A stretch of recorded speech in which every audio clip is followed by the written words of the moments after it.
It was another slow evening at the corner diner, the kind of place where the smell of coffee clung to your clothes and the faint sound of an old jukebox filled the silence between orders. The rain had just started outside, tapping gently against the window panes as if trying to find its way in. Inside, a young woman named Lila moved quietly between tables, her hands rough from washing dishes and wiping surfaces all day. She didn't complain. She couldn't afford to. Every shift mattered, every tip counted. Her clothes were faded, her shoes worn thin, but her eyes, those soft hazel eyes, still held a quiet hope that one day things would get better. She worked from sunrise till closing, often the last to leave, sweeping crumbs off tables and stacking chairs in the dim light. People came and went, but no one ever really saw her. To most, she was just the waitress, the girl who cleaned tables alone. But behind those tired eyes was a story few knew. Lila had once dreamed of studying art. She used to paint skies that looked almost alive. But when her mother fell sick and the hospital bills started piling up, she dropped out of college and took this job. Now every stroke of her rag across a table reminded her of a canvas she could no longer afford. Still, she smiled at customers, even the rude ones, and kept her head down. On most nights she'd finish late, catch the last bus, and return to her tiny rented room, a space just big enough for a bed, a kettle and a single flickering lamp. Loneliness had become her silent companion. That evening, just before closing, the door chimed again. A man stepped in, shaking off the rain from his coat. He looked exhausted but kind. In one arm he held a small child, a boy, maybe 6 or 7 years old, with sleepy eyes and a shy smile. Lila noticed them and quickly walked over. "Good evening," she said softly. "Can I get you a seat?" The man nodded.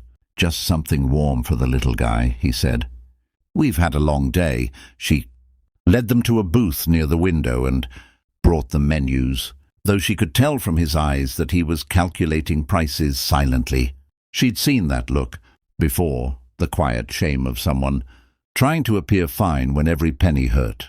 The boy, meanwhile, pressed his palms against the foggy window and giggled at the raindrops sliding down the glass. Lila smiled at the sight. "What's your name?" she asked him gently. "Evan," the boy replied. "And you?" "Lila," she said. "It's nice to meet you, Evan." She went to prepare their order herself. While waiting, she overheard bits of their conversation. The man, Daniel, as she later learned, was a single dad, recently moved to town after losing his job. He was trying to start over, working odd shifts and looking after his son. When the meal came, Lila quietly slipped an extra slice of pie onto the plate, pretending it was a special offer. Daniel tried to refuse, but she smiled and said, "Don't worry, it's on the house. You both look like you needed something sweet tonight." He hesitated, then thanked her softly, his eyes full of gratitude. Evan's face lit up at the sight of the pie. "You're nice," he told her. "Dad says nice people still exist, but I don't see them much." That line hit her harder than she expected. Something in her chest ached, not out of pity but a sense of connection, maybe because she too knew what it felt like to fight the world alone. As the clock neared closing, Daniel reached for his wallet. Lila noticed his hand tremble slightly. Before he could say anything, she placed her hand gently over the check and said, "It's okay. This one's on me." He looked shocked. "I can't let you—" "You can," she interrupted softly. "Consider it a welcome to the neighborhood." Daniel stared at her for a moment, his expression unreadable, and then said something that caught her off guard. "You remind me of my late wife. She used to do small kind things like this, even when we had nothing." There was silence for a moment, broken only by the sound of rain outside. Lila didn't know what to say, so she just smiled faintly. "She must have been a wonderful person," she said. "She was," Daniel replied, his eyes glistening. After they left, Lila stood by the window, watching them walk away into the rain, the small boy clutching his father's hand. She didn't know it then, but this simple act of kindness would set off a chain of events that would change her life forever. Because sometimes all it takes is one genuine moment between two broken souls to start something beautiful, The next morning, Lila returned to work as usual. But that evening, when she came to her shift, she noticed something odd. On the counter, beside the coffee machine, was a small envelope with her name written on it. Inside was a handwritten note. "Thank you for your kindness last night. You reminded me that good hearts still exist. Daniel."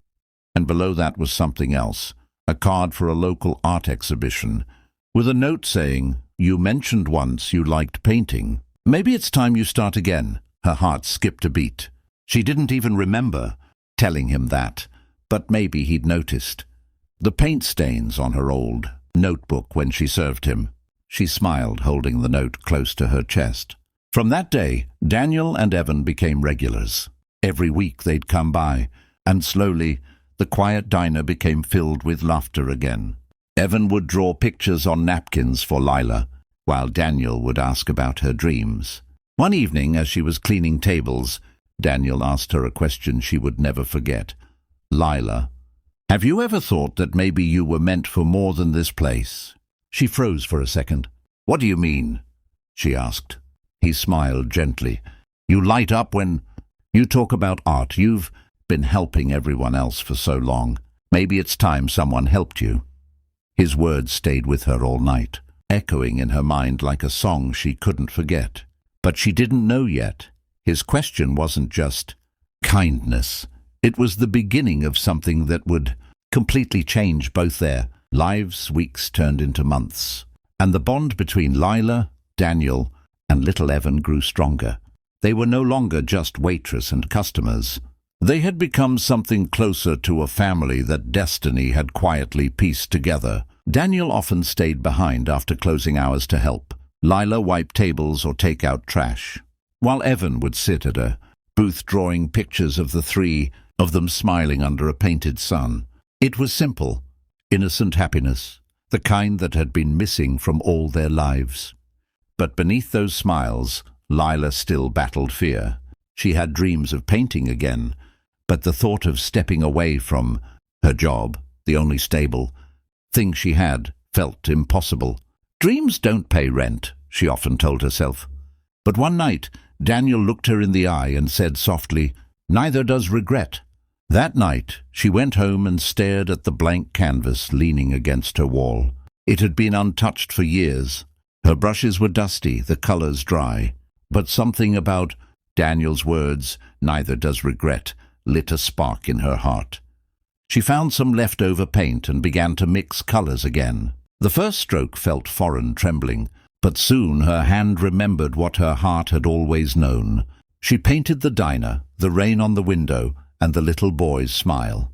And in the corner, she painted herself standing quietly with a cloth in one hand and hope in the other. It was the first time she had painted truth instead of perfection. Days later, Daniel asked her to take the weekend off. "Just one day," he insisted with a grin. "Trust me," she finally agreed. When she arrived at the address he gave her, her jaw dropped. It was an art exhibition, a small gallery downtown filled with soft lights and paintings on every wall. "What is this?" she whispered. Daniel smiled. "Your chance." And then she saw it, her painting. The one she had made that night, hanging in the center with a small tag that read, "The Waitress Who Never Stopped." Dreaming, she felt tears well up as she turned to him. "How did you—" he chuckled softly. "You left it in your sketchbook at the diner one night. I couldn't let the world miss it." As people gathered around, admiring her work, Lila felt something she hadn't in years: pride. Strangers complimented her painting, asking if she had more pieces. Daniel looked at her, eyes shining with quiet joy. "You see," he said, "you were never meant to just clean tables. You were meant to color lives." Her voice trembled. "Daniel, why would you do all this for me?" He hesitated before answering, his voice low and sincere. "Because when I met you, you gave me hope on a night when I had none. You reminded me that kindness still exists, and I wanted to give that hope back." Tears streamed down her face as Evan ran up and hugged her leg. "You're my favorite artist," he said. Lila laughed through her tears. That night, the painting sold for more than she'd made in a month. But it wasn't about money. It was about rediscovery.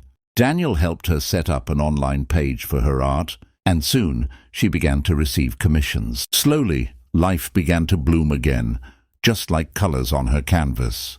But what grew strongest was the bond between her and Daniel.